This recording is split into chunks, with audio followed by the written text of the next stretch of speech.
So the Water Authority, we were established in 1943.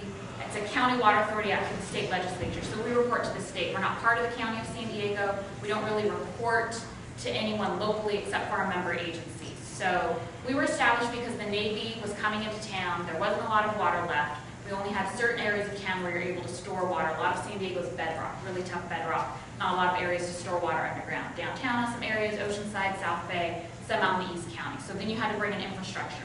And Metropolitan had been building from the Colorado River, from the Owens Valley, which is fed by the Sierra Nevadas. So they were building large aqueducts. And the president said to the Navy, connect to their system, bring water into San Diego. You have to do an exchange. The Navy and Metropolitan built it. The County Water Authority established. We paid them back.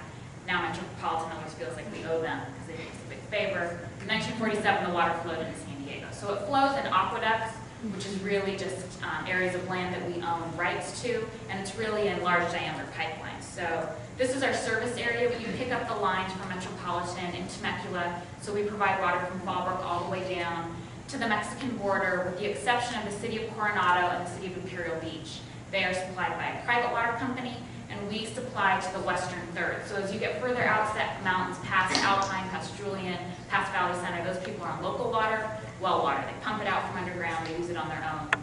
We provide the large amounts of water, 6 to 9 feet in diameter pipelines, about this big, constantly flush with water.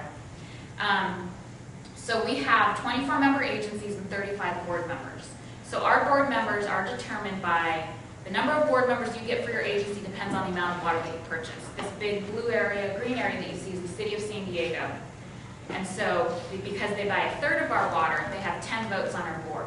Now when you have 10 votes on a board of 35 and everyone else has 1, maybe 2 votes, pretty much the way it goes is the way the city votes is the way it goes.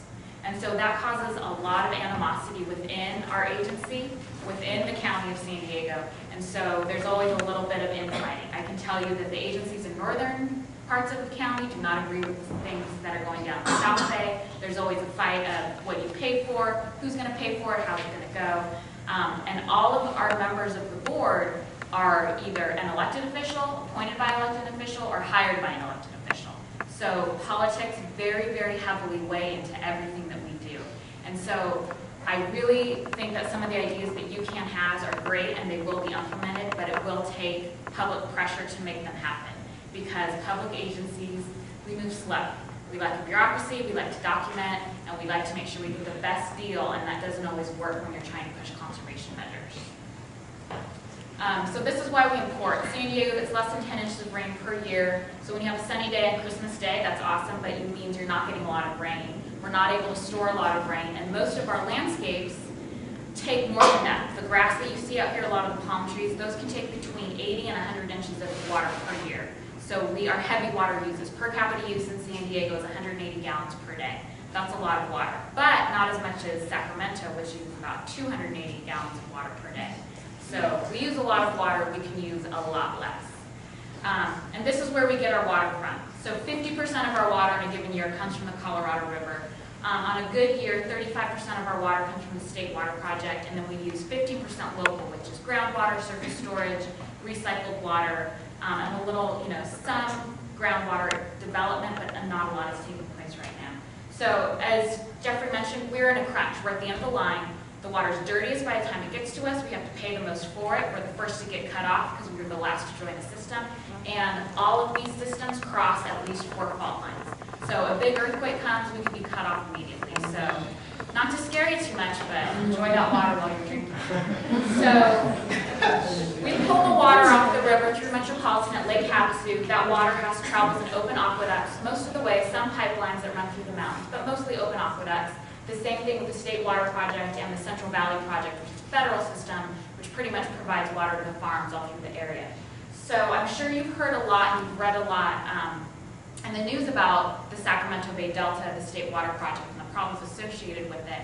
And I want to go into that a little bit more because, first of all, I just took a trip up there this past weekend doing a water tour. Yes, I'm a water nerd. But I learned a lot, and I think it's a really important thing, and I didn't realize how much people in Northern California really despise people in Southern California and the way they use their water. And those of you from Northern California are probably going, yes, you're right.